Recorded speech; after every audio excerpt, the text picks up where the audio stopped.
Hello, and welcome to yet another episode of the Back to the TARDIS podcast, the podcast where we take a look at every single episode of the 2005 revival of BBC's Doctor Who. I'm Jeff.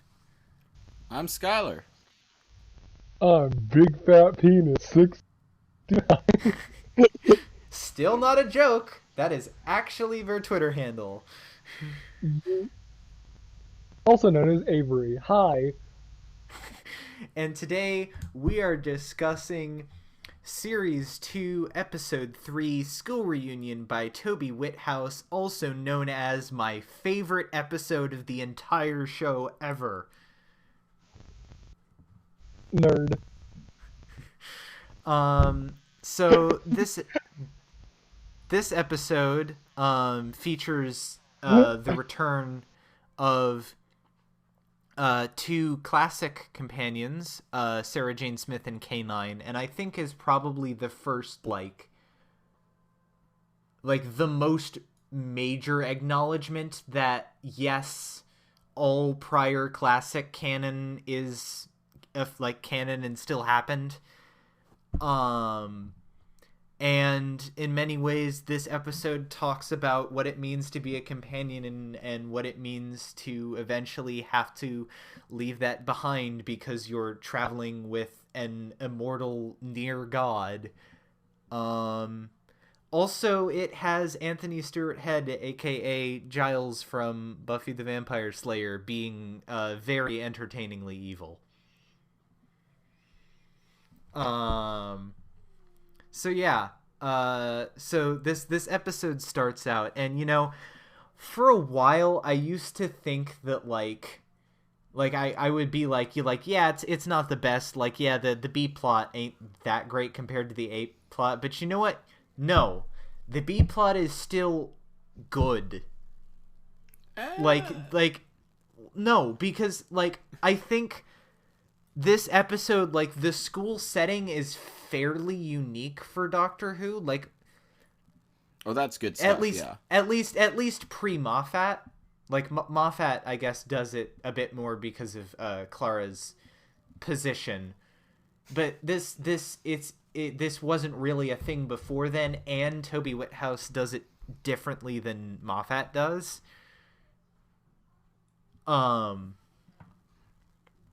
So yeah, immediately as soon as you start the episode, you are introduced to Anthony Stewart Head's character named Mr. Finch, who's this very sort of.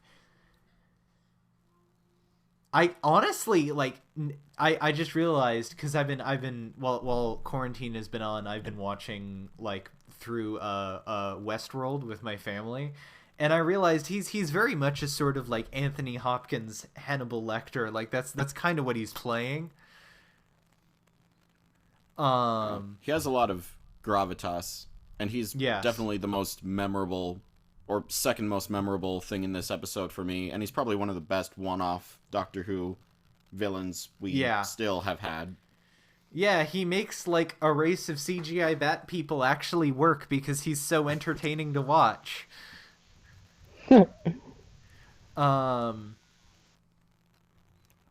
Anyway, so yes, it's immediately open with him just fucking that's the other thing too of something that Moffat doesn't do. He fucking murders an orphan in the first 2 minutes of the episode. It's a very Moffat. Actually, no. I mean, no. It's not. Moffat tends to not do that. At least not when he's show running. Okay, I guess unpopular opinion number one. I did not like this cold open. I mean, I do. The cold he's open good. Is fine. I don't like fiction killing it's... kids. You have to do it very carefully, in my opinion. So, and also, Skylar, you do know where we're eventually going, right? Yes, I do. I do. I don't know which thing you guys are referencing right now. Torchwood Children of Earth. Yeah, no, I'm not saying it's good there either. I'm just saying it's it's difficult, and plus, when you factor in their eventual plan, them killing any of the kids doesn't make any sense. But no, I know. It's a perfectly fine, effective horror cold open. I don't really care about the cold open. It's 30 seconds of a 45-minute episode. I don't give a shit. It's still a 10 out of a 10. Spoiler alert. That's fine. I just also okay. The good, at least the end, the cold open that leads into the credits is 10 walking into a classroom and saying good morning class, are we sitting comfortably, which is good. Yeah, that's good. David Tennant is almost always good. That's a no. Yeah, no, this is definitely a 10 highlight in terms of his acting. So yeah, he's doing this science lesson very much with this sort of air of, I'm very enthusiastic about science, but I don't know how to teach humans this, let alone children. And there's sort of this sort of lingering question here, which is this one kid in his class named Milo is like a super genius who is like able to know things beyond what any human should know. Like, he knows the answer to how to travel faster than light. Yeah, that honestly that is a bit of a plot hole, since it's just supposed to be like they have increased like processing capacity, but like whatever. You know, okay, when they discuss what it is their plan is, I think it kind of makes sense, because like what they're trying to crack is in of itself like near fantasy, it's definitely sufficiently advanced technology, if any of you get that reference. Functionally, it's science, not science. But, yes, yeah. or to lay it out a little bit further, I'm referencing Arthur C. Clarke, who at least I believe it's Arthur C. Clarke, who said any sufficiently advanced technology is indistinguishable from magic. Yeah.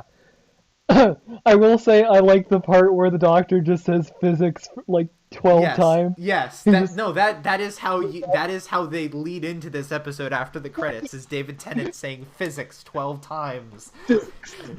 And it gave me a little bit of stress, since I'm currently not doing too great in my physics class, low key. Pour one out. That break might really be hitting me hard, and I'm sort of F in chat for Avery, lads. Yeah. So that was just a fun little scene, and it was a very 10 moment, just sort of the like quick back and forth, snappy. Yes. Yeah, I did enjoy that. Also, I believe this was cut, but there's a scene later, I believe, or it was supposed to be later, where they mention that like Ten's sort of like questions quote burned his brain out or something, which I can see why they cut that, because that would have been kind of yikesy. Like that would have had some unfortunate implications, at least. Yeah. Let me see. I don't know. I'm not finding it on the wiki, so maybe this was just like an urban legend or something, but at least I remember reading that somewhere. And we move from that great scene into yet another great scene, and, you know, I'm just going to say all these scenes are great because this episode is absolutely fantastic and I love it and it's my favorite. It's but a very tight episode, I will say. Yes. Oh, yes. One of the this is an episode that over like the past few weeks we've had recurring complaints of like 45-minute syndrome, where it's like this feels like there should be more there, but because it's a 45-minute episode they can't. This feels like it works as a 45-minute episode. It doesn't need any more, it doesn't need any less. I mean, it would be nice if they expanded it a little bit better, maybe, but it doesn't need it as much. Mm-hmm. But yes, it's a scene where the doctor has clearly infiltrated this school and is masquerading as a teacher, whereas Rose is masquerading as a lunch lady, and they snark at each other, and it's really good. This is like a quality Rose interaction in a season with not very many quality Rose interactions. Yeah, it's good stuff.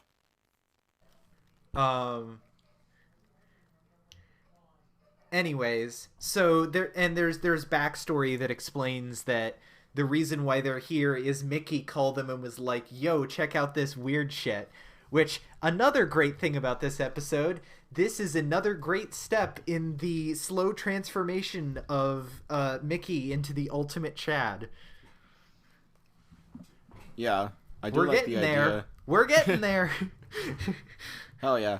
I like the idea that he's actually being responsible and, like, periodically checks up on things. Something about that just, I like, and it speaks to the character, and I enjoy. Oh, again, yeah, yes. Even yes. before again, he, physically shows up, it's a further step. Yeah.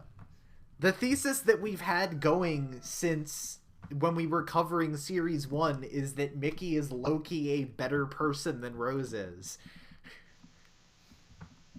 Yeah. I mean, is that a theory? He just is. Yeah.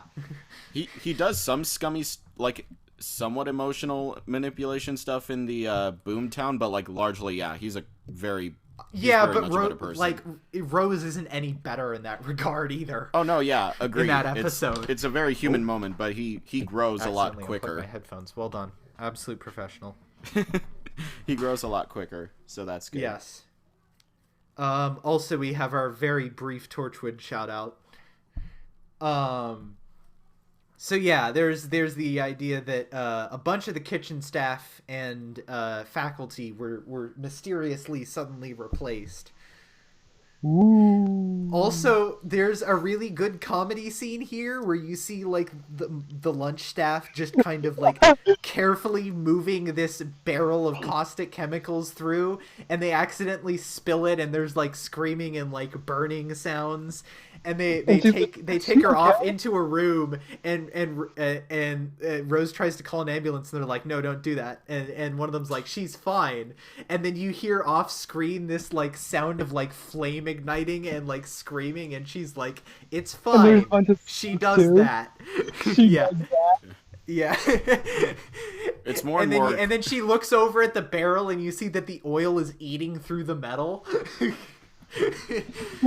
It's more and more clear as you go throughout the episode that Mr. Finch is the only one of these, the only competent one that have a brain. It really amuses me, and I'd like to think that he's just like the ringleader, and he found some stooges who he'd be willing to put this plan together with. It amuses me greatly. The second the other like teacher that they regularly show has sort of one too. He gets caught by a kid. He gets caught by a kid, so that's fair. But the kid also has Doctor Who protagonist powers, so plot armor. Yeah. Also, like, they don't really explain them needing to eat kids. Like, couldn't they just? I don't know. Is there something that they physiologically need to eat humans? Couldn't they just like eat pigs or something? I don't know. It's because they're monsters, evil monsters. Yes, of course. Listen, I'm not saying the morality of the villains in this episode is that black and white, but it's still a really good episode. It's solid, yeah. I just wish the Krillitanes were a bit less stupid aside from Mr. Finch, but we'll get there. It's I mean, still solid. I think if they were less stupid, then we would start running into problems of 45-minute syndrome. I think the fact that they don't feature that heavily is part of the reason why this episode still works. Yeah, that means that they don't have to cut on the stuff that matters. It's an episode less focused on the monsters. Those are okay. Oh yes, no. It again, like Rose, the monster stuff is solidly the B plot. Yeah, they definitely feel like I think they could have done a better point of saying like the point is that these are just a pathetic people that think they're all that and really aren't. Yeah. And I wish they did a little bit more discussing that, but I can buy it. as I said, it's not a huge problem. It's just I feel like something you can't think too hard about. Yeah, I feel like it's pretty clearly implied, just because they're sort of they're high enough up there that they're sort of tangentially aware of the Time Lords, but they're also like, from what he says, you get the sense that they're also like they're lower on the pecking order than some of these like bigger Yeah. races. Yeah, absolutely. Um Oh yeah, and then we get to the introduction of a very familiar face to anyone who's watched Classic, probably the second best Classic companion behind Ace, Sarah Jane Smith, the absolute legend. Rest in peace, Elizabeth Sladen. Um. So yeah, that and there's this great scene where uh like she's introduced to 10 and 10 is very clearly like mentally going, oh my fucking god. And this works too, because knowing that David Tennant was a fanboy and this was like the era when he was prime watching also means that like David Tennant the actor is also mentally going, oh my fucking god. In my head, I'd like to think that they didn't tell David Tennant that part of the episode until she just showed up. Oh, there's no way, because they do read throughs. Yeah, no, I know. I'm just saying that's what I'd like to believe in my heart. Yeah. Well, yeah. Well, if they did that, it wouldn't be a usable take, because it would just be like indecipherable squeaking. Like ah. Just David Tennant making weird David Tennant noises. Yes, as he does. It's a good scene. Yes. Awesome. Oh yes, a very good scene. Even yeah. So yeah, you have the, she's investigating because she is a freelance journalist, and she does this, and that's one of the great things about her. And also, okay, Chibnall, I know I've shit talked to you a lot recently, and I've had some really major problems with your episodes, but like, if you were hypothetically to bring Ace back for an episode and then hand that episode to a competent writer, I'd think a lot higher of you. just putting that out there. Anyways, this podcast, which the showrunner of Doctor Who is definitely listening to. Yes. Buy our merch. Just kidding, we don't have merch. Chibnall has Geoff on speed dial. This is a known fact. Yes. Anyways, so yes, Kenny, who's this one kid who got stink eye from one of the teachers earlier because he's not allowed to eat the chips, which, for anyone who does not live in Britain and doesn't know this piece of slang, chips are French fries. Yeah. Well, like, why is it that he in particular isn't allowed to eat them? It's so weird. I think it might be like a dietary thing. I think that's what they're implying. Like, it might be, yeah. Like he has a health condition or something. I think that's what they were implying. It's a very minor line that happens in the kitchen scene or something. Yeah. So yes, he stumbles upon a bat figure in one of the computer labs, which turns into one of the teachers, who basically tells him to fuck off. Then we cut to the other great thing, Sarah Jane literally like breaking into this school by herself to find shit out. Like, the Doctor goes in with like 2 extra people with him. She goes alone. Like, she can't even count on K9 for backup because he's like out broken in the back of her car. I can English. But this does lead to oh yeah. Well, there's actually a really good throwaway line here where Mickey's like, infiltration and investigation, I'm an expert at this. And he like starts walking, then pauses for 5 seconds and is like, yeah, where's the mass department? The comedic beats are like excellent in this episode. Yes. Oh yeah, no. Everyone's comedic timing is great. Then we get to possibly one of my favorite like shots / mini thing 30-second like scenes or whatever in all of Doctor Who, which is the scene where she like Sarah Jane runs into a storeroom and opens the door, and behind it there's the TARDIS, and she's just like completely thrown off by that her reaction is just to like back out and close the door behind her. And then of course she runs into 10, which is also just in general a lot of this stuff is my favorite of the show. Yeah.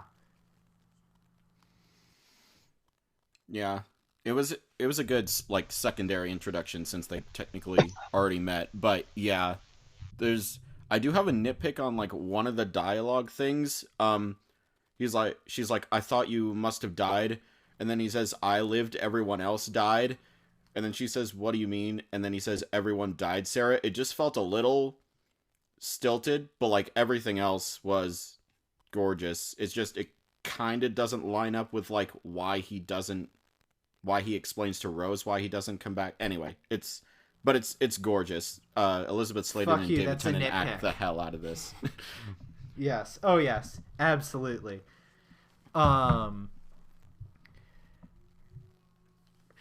Also, the great line where she's like, I can't believe it's you, and then like Mickey screams incredibly high-pitched off screen, and she's like, yeah, okay, yes, yeah, now I can. Yeah, that's a great transition. Yeah. And of course, yeah, then Sarah Jane is introduced to Rose, which, you know, as much problems that we've had with Rose, and, you know, as much as I was like, you know, the Rose subplot where she's trying to get Queen Victoria to say we are not amused last week was, like, kind of grating. This subplot could have gone so wrong, but it doesn't, and it works beautifully. Yeah, it's probably one of my favorite aspects of the episode. I could think of, like, heck, I could even think of, like, other writers where, like, I don't know if they could have pulled this off. I don't necessarily know if, like, Chibnall or Moffat could have really pulled it off. I think it works because it's not just Rose being petty and Sarah Jane trying to be above it all, but, like, both of them are put off by each other for different reasons, and that's why it works. It couldn't work one way around. And they have a very natural feeling arc that doesn't feel like, oh, you did one thing and now I respect you. It's they have a conversation. But that's later on. There's also a little line in here of like, your assistants are getting younger, and that is a little bit of a fan thing of like, classic parlance generally lended more towards calling companions assistants, and classic fans will do that somewhat too, whereas new tends to stick much more towards the term companion. Yeah. Also, Rose is like, I'm not his assistant, and Sarah's like, oh, okay, cool, get you, Tiger. Which is like, whoa, okay.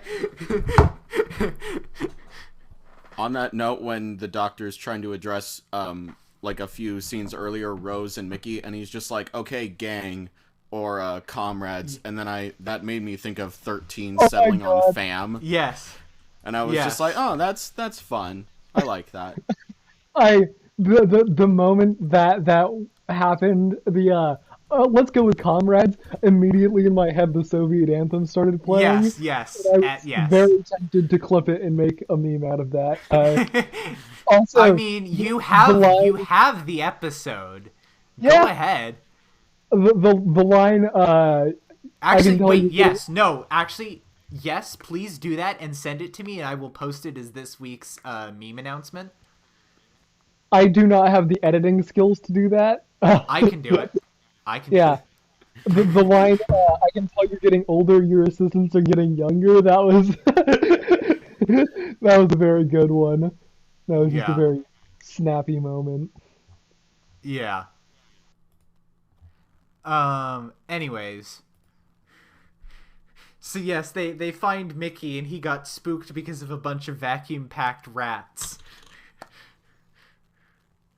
Um Also, 10 kind of jokingly messes around with Mickey, which is, that is one thing that I comment about how 10 kind of softens up and becomes someone more willing to spend time with Rose and her family, is that 9, if 9 did this, it would have been a lot meaner, whereas 10's just sort of doing it in like a friendly ribbing sort of way. Yeah, I agree with that.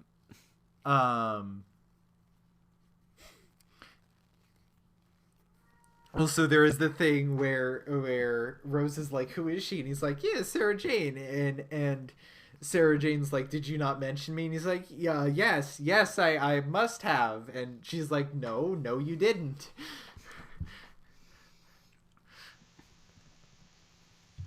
And yeah, you get the line from Mickey where he's like, "The missus and the ex welcome with every man's worst nightmare," which again, like that line just foreshadows like this could have gone so much worse, but it didn't, and it actually goes really well. Yeah, they draw it on for just the right amount of time. Yeah. Um Also, the great line where earlier on Rose is like, yeah, when I was a kid, I used to think the teachers slept in school, and then they find the rats, and they're like, well, maybe it's food, and they're like, well, what for? And then they open the teacher's lounge, and they're all hanging upside down in bat form from the ceiling. And Doctor's like, remember what you used to say? Remember what you said about how you used to think all the teachers slept in the school? Well... I lost my shit this time in that scene because I realized that the Krillitane in their, like, bat form remind me so much of the stupid-looking aliens in the first live-action Scooby-Doo movie. I've never seen that movie. So it's bizarre. I'll take your word for that. I've never seen that. It's a weird resemblance. Like looking back on it, it's not quite the same thing. They don't have wings in the movie, and they look a bit more like dogs. But like the shape of the mouth and the head, and just their general like arched over countenance is like really similar. It's really freaky. So nice. I burst out laughing. Anyways.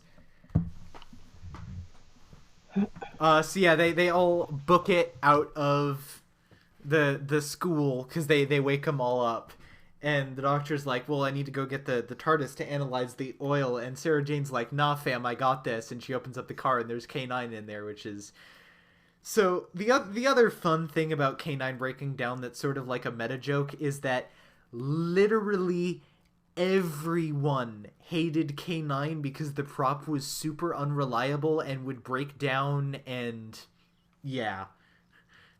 So like it was notorious, and I'm pretty sure there's like plenty of outtakes that you can find of like Tom Baker swearing at the K9 prop.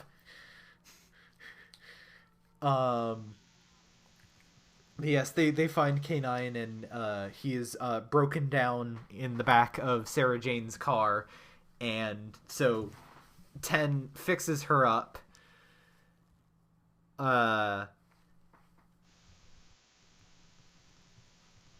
And these there's sort of like two scenes back to back here, which sort of are like,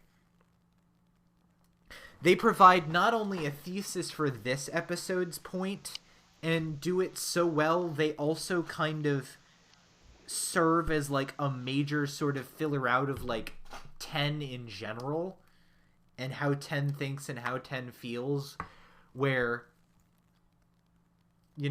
he's talking to Sarah Jane, and she's like, well, why didn't you come back? And also shouting him out because he dropped her off in the wrong place, which just for context, I believe Croydon is in the south near London. Aberdeen is in Scotland. Oh dear. Yes. Well done. Yes, Croydon is in South London. So that is a distance. It's not that. It could be more of a distance because the whole of the UK is smaller than California, but it is still a distance. Like if I go into Google Maps right now and look up the distance between Aberdeen and Croydon, it is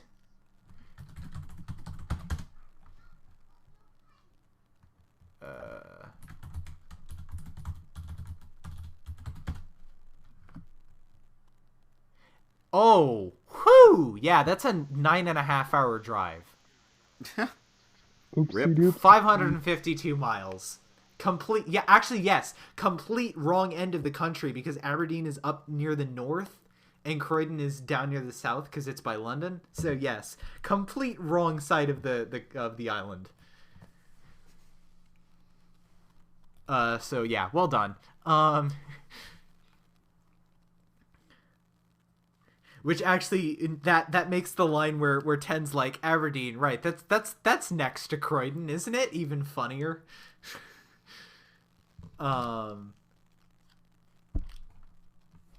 Anyways, so yeah, he explains the Krillitanes, which actually this is also a good idea of like an interesting like design idea where unfortunately you only have the bats in this episode, but it would have been nice if they showed up more to like have them show up in like different forms each time where like they're a composite race, so like whoever they take over they take physical traits from.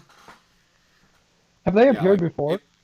No, they haven't shown up before, but Ten says the last time that he saw them, which I was not on screen, but the last time he saw them they looked like humans but with really long necks. It's an interesting idea, like imperialism melded with eugenics. Yeah. So I mean, technically, imperial and eugenics tend to go hand in hand with imperialism. Well, yeah, but like at its like most radical they're kind of related. Sci-fi extent, yeah. Anyways. So yeah, then you move on to the next scene, which is, I think, a very big important scene where Rose is sort of asking, like, how many of us have traveled with you? You know, the realization that you're not the first. And of course, you know, because there is romantic undertones between their relationship, and one could argue that they were there for Sarah Jane too, and it's definitely commented on in this episode. And you know, Ten has this little monologue where he's like, I don't age. You age, you decay, you wither, and you die. Like, I physically cannot spend the rest of my life with you. Yeah. It showcases something I like about Ten, which is that he's very direct, and it makes sense with Rose. It takes him a little bit longer to get there with Martha and Donna, yes. But it is something that he's like, he feels things very close. He wears his feelings on his sleeve, you could say. I don't know if that's the expression. Fuck it. Yeah, no, absolutely. and it's something too, which is like something interesting of like, you know, I've also commented repeatedly that 12 and Clara is basically the same 10 and Rose dynamic, but better and more interesting. 12 never has that moment. He never acknowledges Clara's mortality until it is too late. Yeah. It's also something I was wondering that, like, maybe the war affected how he... I mean, obviously it affected him in a big way, but, like, especially how he interacts with people, because the first thing he says to Sarah Jane, like, when she's like, why did you leave me? He still continues to talk about the war. almost as if, like, after all he'd done, it would be too painful to go back to people who essentially knew a different person, both literally and now psychologically. It's not just the war. Like, okay, to fill in, to go into classic scholar Geoff mode for a second, Sarah Jane's last story, she leaves because, as he mentioned, he gets summoned to go back to Gallifrey, and at that point in time, they did not allow humans. So, and this leads into a story called the Deadly Assassin, which is, I think,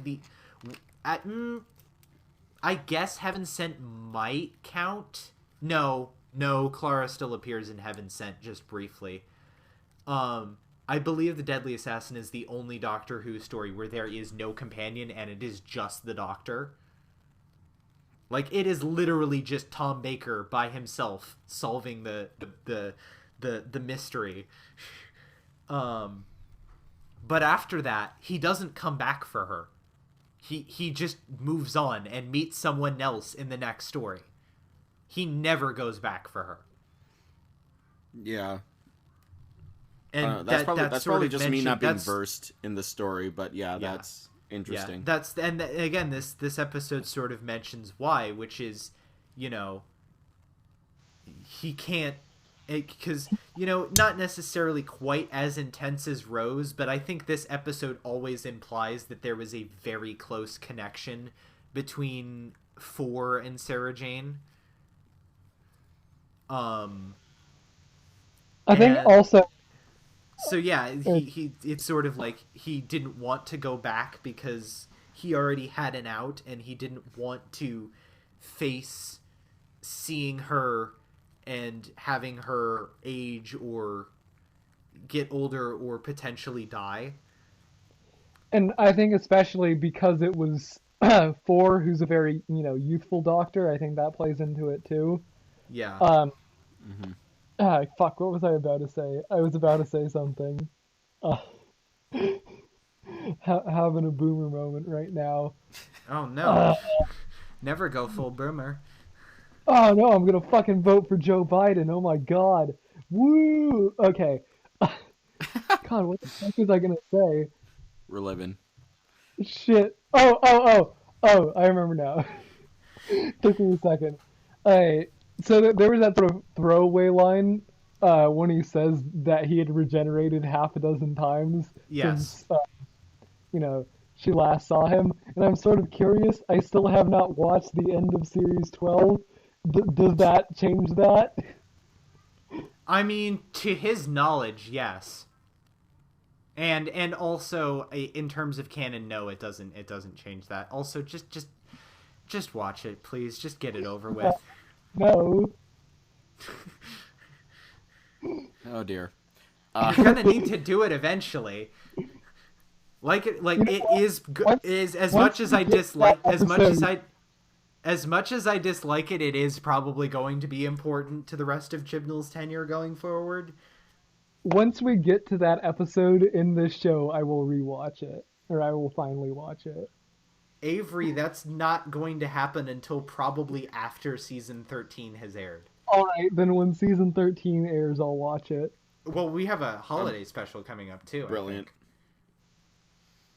Yeah. I do like last thing. I think it's in this scene where she says, "Is the same thing. Are you just going to leave me too?" And I do like how. I mean, obviously we know how this series ends, but I do think it's very telling how immediate his answer is, and I do think he means it, because she's essentially the person that, like, brought him back from the brink of just probably saving the Earth one more time and then wasting a few hundred years and then trying to get himself killed by saving other people. So I think I do think he means that, which is notable. And also, it is worth noting that the way that Four and Sarah Jane depart is sort of an oddity, which is, you know, usually when a companion leaves, it is their agency to leave. Like, they say, I want to leave, and the Doctor goes, okay, or in very rare occasions, like I think it only happened like twice in Classic, they die. Like, 4 essentially kicks Sarah Jane out and doesn't come back for her. Like, this is very much a different thing. Which, admittedly, like, the episode doesn't bring that up, but it is a fairly unique thing in terms of companions. I wonder if there were like any behind the scenes politics no, there or was. weird going on. Yes, there was. Oh no, Tom Baker was not easy to work with. He had issues. Huh. Didn't know that. Yeah. Interesting. Yeah, he's gotten over them now, and unfortunately, Elizabeth Sladen died before they could really do Big Finish stuff together. But yeah, he did make up with most of his stars. He was known for, like, after a while, he sort of got a little bit too into the headspace of being the Doctor, and so like he'd get to the point where like he'd ad-lib scripts because he didn't feel like the lines fit, or like harass like the directors, and would regularly be like, you know, I don't need a companion, I can carry the show on my own. Yike. Yeah. And eventually he got out of that and sort of realized how much of a problem it was and how much mentally it was weighing on him, but he was not easy to work with. Never go full method actor. Yeah. And it also wasn't helping that he was an alcoholic at the time, but yes. On the upside, there is at least a bunch of outtakes of him swearing very profusely, which is kind of funny. Anyways. Oh yes, then we move on to another really good scene. Like, the middle part of this episode is just even more all-killer than the episode already is. Where, like, you have these heartbreaking scenes discussing sort of the nature of being a companion to this basically immortal being. And then you move on to the scene with Ten and Finch in the pool room, where they have this very tense, well-acted standoff. And Ten really gets to show his teeth for... Actually, in a way that I think this is like the first way he very seriously shows it in his tenure. His tenure? No, I realized that after I said it. I was just hoping that nobody would call attention to it. Nice. Yeah, there was that moment with him and, like, with the cat nurses, but this is... Finch is clearly a bigger threat than them, Finch is even an if the rest of the villain, Krillitanes not are just morons. Misguided. But yeah, Finch is actually villainous, not just doing something awful to try and do a good thing. No, he's just actually villainous. Yeah, and he's smart because like he's observing the whole like diner scene, and when he tries to manipulate the Doctor, he's directly using that information. Yeah, he uses the diner scene and figures out that he's a Time Lord. Which, yeah, you do have the interesting line where Finch is like, fascinating. Your people were peaceful to the point of indolence. You seem to be something new. Also, Wink. the line where Ten's like, I'm so old now. I used to have so much mercy. Which foreshadowing. Yeah. Well, also it's when I was a kid, I'd see like David Tennant getting cast as like Kilgrave in Jessica Jones, or like other like really despicable villains, and I'm like, that doesn't make a lot of sense. And then I go back and I watch like literally any scene where he gets serious, and I'm like, oh, okay, yes, it does actually. It makes perfect sense. Yeah, Barty Crouch Jr. in the 4th Harry Potter movie.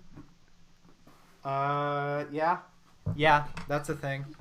That's the one I was hoping we could get through this week without having to mention Harry Potter, but never. At least they cut the really bad house elf side plot in that book from the movie. True. I don't know what you're talking about. You know, the one where we were going like, you know, the one that we make jokes about, where it's like J.K. Rowling be like, actually slavery is okay if they want to. Yeah. And the plot where Hermione is like, that's not okay, and everyone, including the narrative of the book itself, treats her like she's like a fucking idiot. It's like it's no, okay, she's that they actually work at right. Hogwarts. She's actually right. Why are you treating her? Why are you booing me? Dumbledore would right. pay them if they asked. She says seriously, or the book says seriously. Yeah. Jesus Christ. Yeah. Oh my god. Anyways, and not talking about actual real life turf, J.K. Rowling. Oh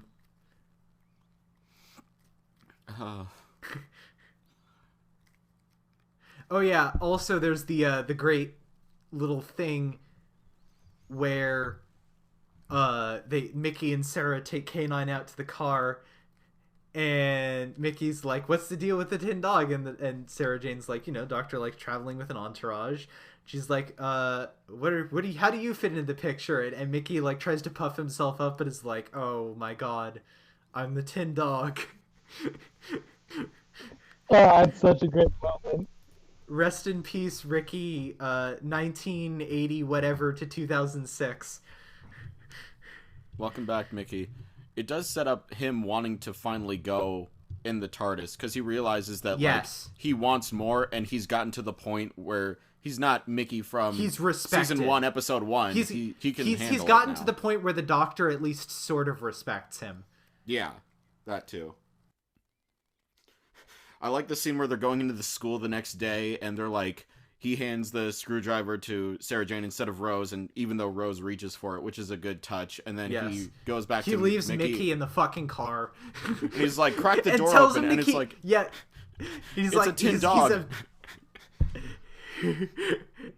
And the Doctor's like, I didn't mean for him. Yeah. Anyways. Yeah, no, Mickey in this episode is great. Yeah, and then you have the scene with Rose and Sarah Jane where they kind of snark at each other, and eventually they through this they realize how like stupid this all was, and they bond over like traits that are constant, like Did he do that thing where he'd explain something at like 90 miles per hour and you'd go, what? And he'd look at you like you just dribbled on your shirt, and she's like, oh yeah. He's like, does he still stroke bits of the TARDIS? And they have fun. They bond over this shared experience, and then the Doctor comes in and they laugh at him. Which is great. Apparently David Tennant was wearing like a fake mustache to get them to like actually like hysterically laugh at him. Nice. And he didn't tell them going on before, and obviously they reshot it with like his reaction shots because he's not wearing a fake mustache. But that's a fun. And they didn't touch. CGI it out like Henry Cavill in Justice League. Ooh, got him. Which is funny because the reason why they needed to CGI them out was because of reshoots coming after a better movie that Henry Cavill is in, Mission Impossible Fallout, which is an actually good movie. Keeping the mustache was like in that contract. Yeah. What like Avery? Explicitly in that contract. That's a very good movie, I will say. Yeah. No, they're all good. They're all good, dude. I will stand by that. They're surprisingly good action movies. I agree. Yeah. Anyways, I love how even for my favorite episode, we're getting like supremely off track every 5 minutes. Yeah.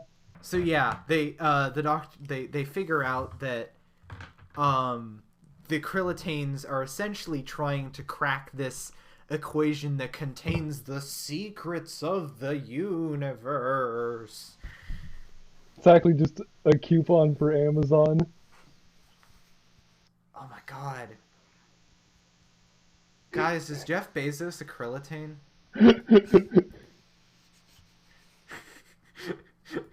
We can't prove he isn't. Actually, well, if there's a Krillitane, actually, it's probably Mark Zuckerberg, because he looks like he's wearing a skin suit. Anyways, I like to think that even if you solved it, it just like, obviously the intent of the episode is that it actually would work, but like no, if you solve it, like Raiders of the Lost Ark melts your face off. Yeah. Because, like, mere mortals are not meant to understand it. Yeah. I do have a genuine question, though. Do you think Mr. Finch is being sincere in his offer to the Doctor? Because I genuinely am going back and forth about that. I think he is. Partly because of how, like, idiotic everyone else is, and I think he would genuinely appreciate having someone else smart to talk to, and possibly have bro moments TM totally not gay with. Yeah. Because I do think it's manipulation. Like, I'm not the only one, right? I'm not the only one seeing this, right? There is some energy. Yeah, I think it is manipulation, but it's the type where it's like, if the Doctor actually agreed, he wouldn't be like, oh, just kidding. Like, he'd be like, oh, shit, great. Yeah, cool, awesome. Plus, they'd all be on equal footing. Yeah. So, like, who cares? It's not like it's not like, he's probably thinking, like, well, it's not like he can backstab me. Yeah. But yeah, no. Also, we get Mickey's first Chad moment, Time to Shine, which will continue on, not next week, but the week after that. Where Kenny comes out to the front of the school and, like, gets Mickey's attention, is like, hey, shit's going down. And Mickey's like, well, okay, how do I get in? And K9's like, we are in a car. And Mickey's like, well, okay, like a drill attachment? We are in a car. And Mickey's like, oh! Which is, actually, you know what?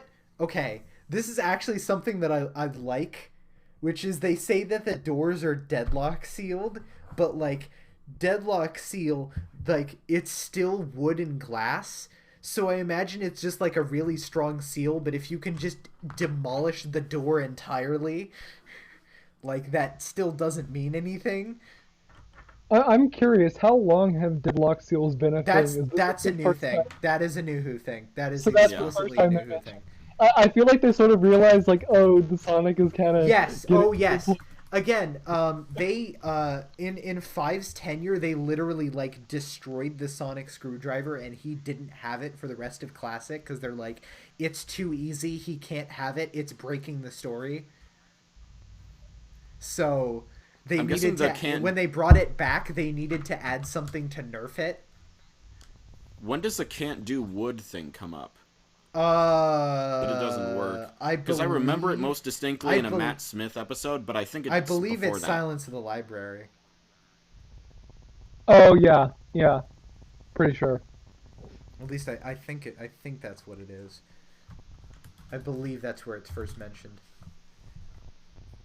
Yeah, I do like the invention of the deadlock seal. I just hate when it gets, because I believe there's like some point in this series where it's just like, it's double or it's triple deadlocked seal, and it's just like, okay, you don't need to, like, triple it. Like, then it just gets to ridiculousness territory. But yeah, here it's good stuff. Yeah. I also like how they deadlock seal the router. Yeah. But Mickey can just unplug the computer system and it works. Oh yeah. Also thing I like about this episode is how, you know, of course Sarah Jane is the one, like Finch is the one who's like, join us and immortal, and that includes all your friends. And Sarah, of course, goes, you know, we have to move forward. Pain and loss, they define us as much as happiness or love. Everything has its time and everything ends.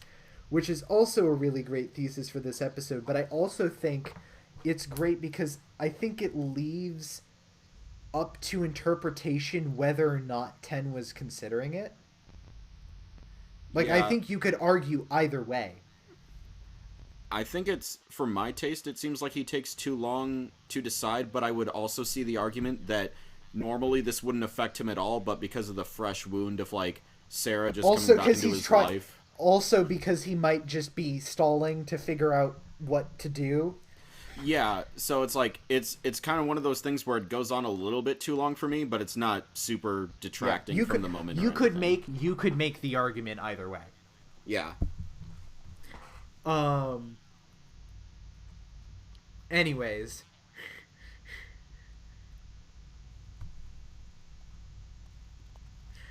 So yes,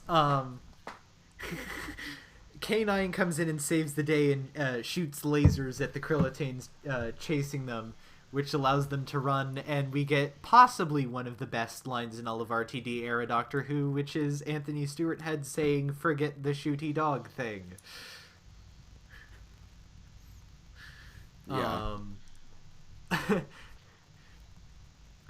Then and then also the other thing is like even like Kenny, who is a bit character, gets to do something important because he sets off the fire alarm,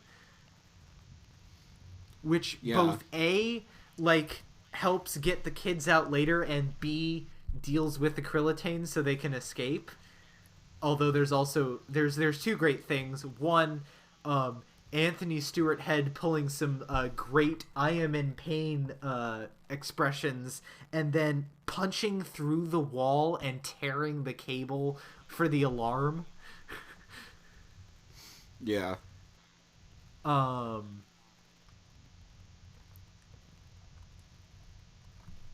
Then K9 effectively sacrifices himself by positioning himself near one of the vats of Krillitane oil, which, oh yes, they explained earlier on that the Krillitanes had mutated or changed themselves so many times they were now allergic to their own oil, which is pretty nice.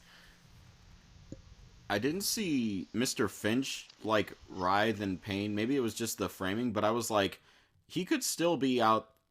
I don't know. I would like to see him return. I doubt Chibnall's going to pull anything bring like Mr. that. Finch back. Bring him back. But imagine the 13th Doctor encountering him in, like, a Jadoon prison, though. Yeah, that would be cool. Like, then we have a real Hannibal Lecter moment.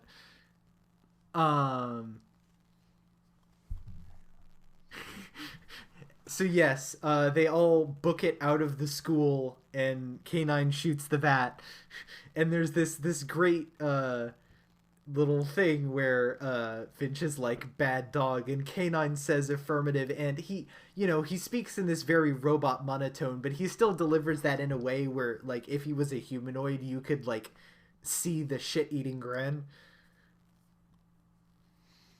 Yeah, the voice actor for that does a great job of emoting John with Leeson, the robotic voice. Yeah.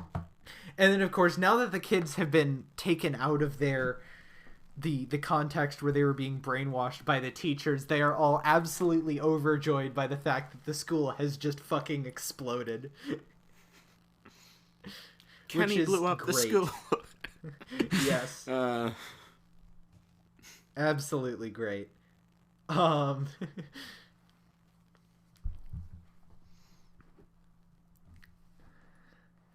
So yeah, then there's this great end scene where Sarah talks to the Doctor, and the Doctor genuinely invites her along, and I forgot about that, but she's like, no, and that's the other good thing, is that she, just because, like, Sarah's development is not limited to her interactions with Rose, it's also extending to her realizing that she needs to move on.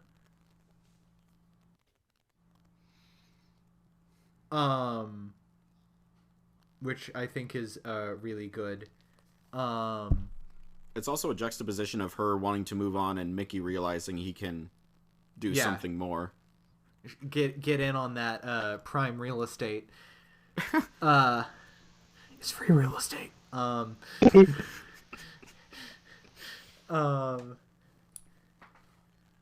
yeah, and then there's this really great goodbye scene, which I think I think it's good that they add finality to this, even though like this obviously isn't the last time we see Sarah Jane, and Sarah Jane would go on to have her own spin-off show that this is sort of a backdoor pilot for.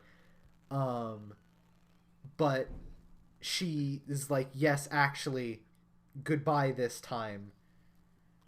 Like, sort of admitting, like, you know, there needs to be an end to this, and we are putting this here in a very beautiful and heartfelt scene, which is, I think, honestly better than most new series companion goodbyes. Hot take.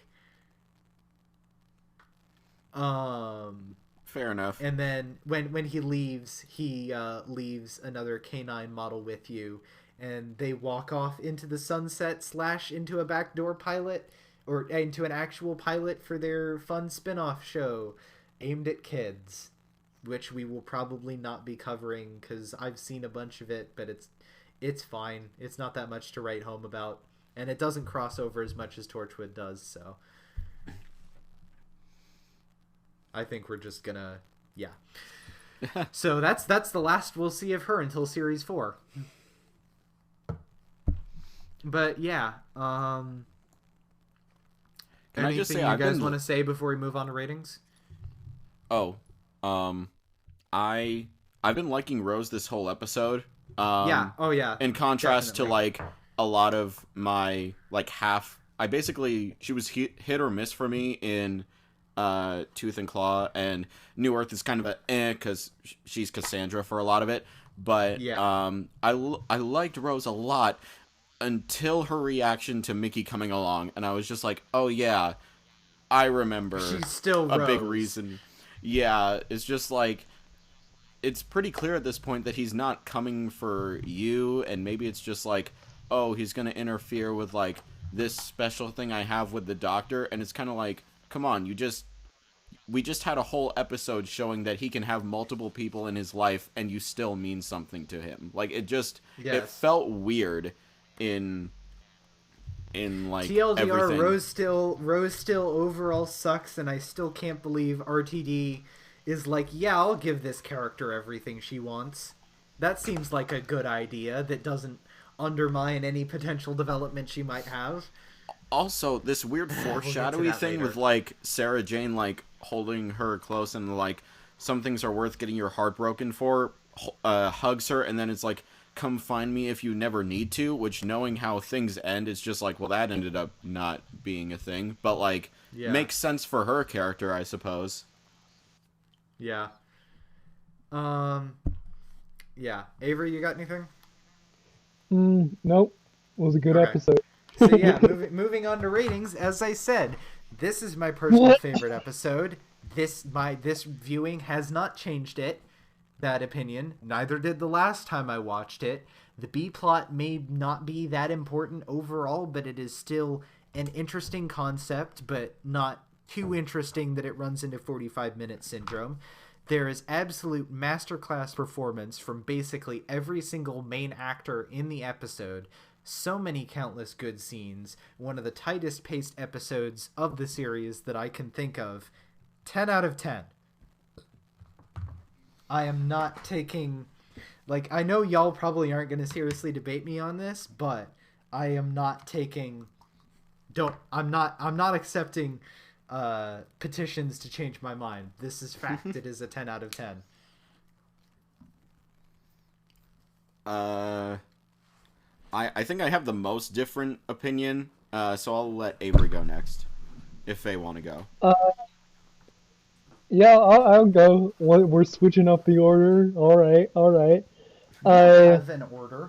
This podcast yeah, is okay. Well, yes, we sort of do, but like it's never it's never been set in stone. We just did it because we felt like it and stuck. We don't have to stick to it, is what I'm saying. I know. I'm just saying it's still. It doesn't matter if it's formal or informal. If we change it, it's still switching things up. God, can't believe you.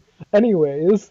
Yeah, it was a very good episode, and things like worked well together because you have like the A plot, which is all about the Doctor sort of thinking about the effects of what his actions have had on people, and like seeing the way that they've changed without him, since they left him, while also reflecting on Rose now, now sort of halfway through her tenure as his companion.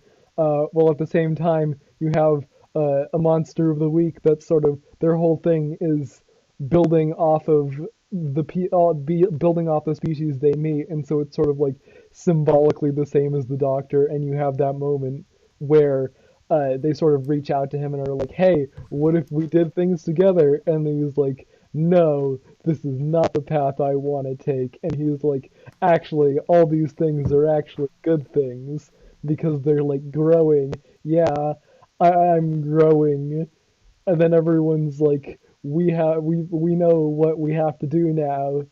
Yeah, it was a very good episode. And I will comment what I said in the group chat, that the opening and ending scenes are filmed very weirdly and they feel like porn. I will not censor myself there. I don't understand where you're going with that, but okay.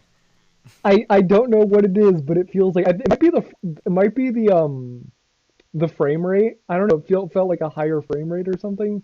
They're all at a fairly high frame rate, but yeah.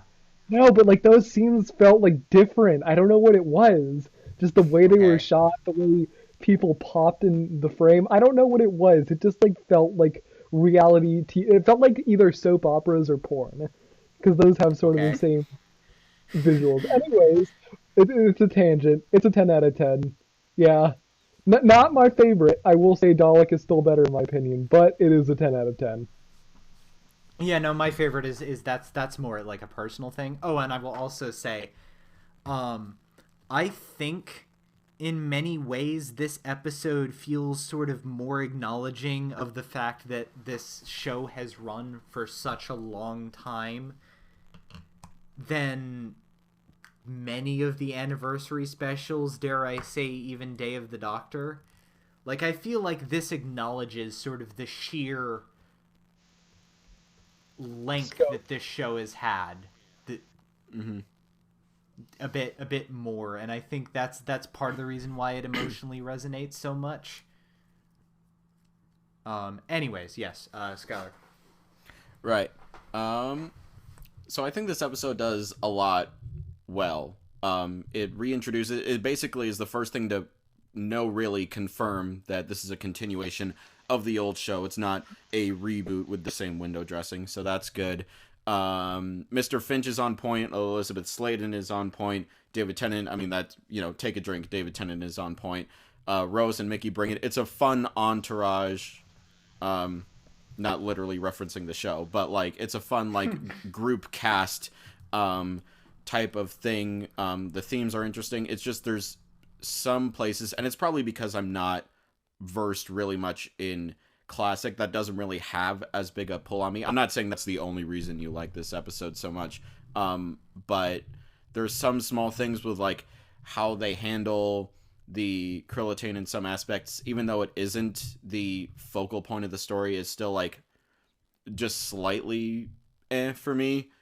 Same with some of the dialogue, especially between like sometimes between Ten and Sarah Jane, though the actors do their best with it and they knock out even like, in my opinion, like subpar lines out of the park.